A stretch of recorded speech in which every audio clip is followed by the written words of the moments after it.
Hello, church family. Happy Wednesday, and welcome to this week's edition of This Past Sunday. Now, this past Sunday, we finished our short two-part series looking at the book of James.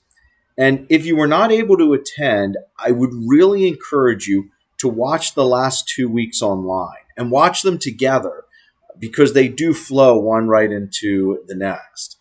And James builds upon what he talked about in chapter 1 with what he talks about in chapter 2.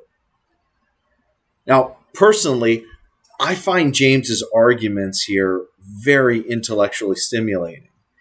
He does such a great job on guiding us through a great thought exercise, and he really encourages us to think.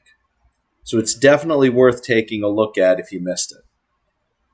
Now, just a brief recitation. Last Sunday, we were in chapter 2, and we were in verses 14 to 26. Now, in these verses, James continued his look at the issue of faith. And in particular, with these verses, comparing an active living faith with what James would call an empty or a dead faith. James starts his discussion off with a prompt. He asks us a question. And he says, in essence, what good is a faith that is accompanied by no action whatsoever? Can such a faith save us? Now, we look to answer this question by first saying well, we know that we can't be saved through our actions alone, through our works alone, because none of us can possibly do enough to be worthy of heaven. So as such, B, we are saved by the grace of Jesus through our faith. James says, okay, but let's take a look at that faith. Let's test it and look to prove its quality. Now, if you remember the point James makes when he says, he comes off a little, has some little fun with us, and he says, okay, let's talk about your faith. So you believe there is one God. Good.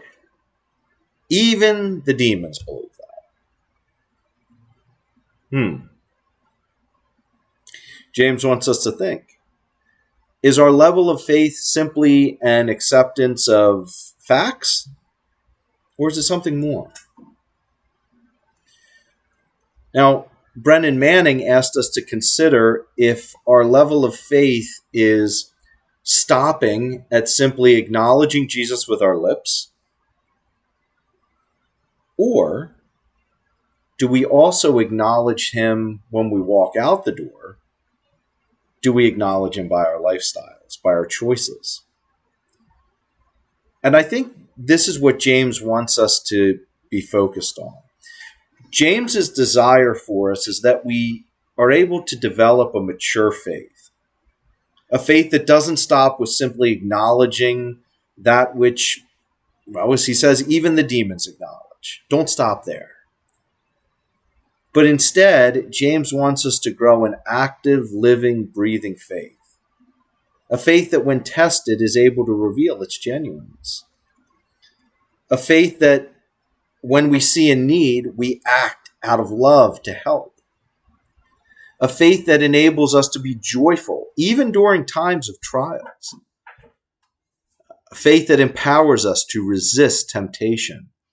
A faith that shines out to others who hear us when we acknowledge Jesus with our lips, but then also see us represent and acknowledge Jesus by our lifestyles and our life choices. So again, that was just a little glimpse.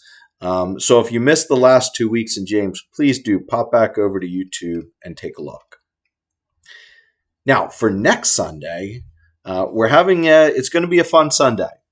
We're having a Sunday full of worship as our own Dan Reed and our special guest Michael Welsh will be leading us in worship and song.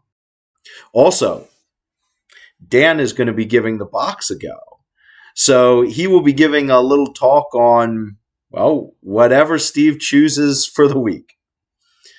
Also, if you're looking at a couple verses to spend some time in this week, take a look at James 5, verses 13 to 20, with a special focus on verse 16, as Dan is going to be just sharing a short meditation to close out our time in the book of James. It's definitely going to be a fun Sunday, and I look forward to seeing you then. And until then, take care and God bless.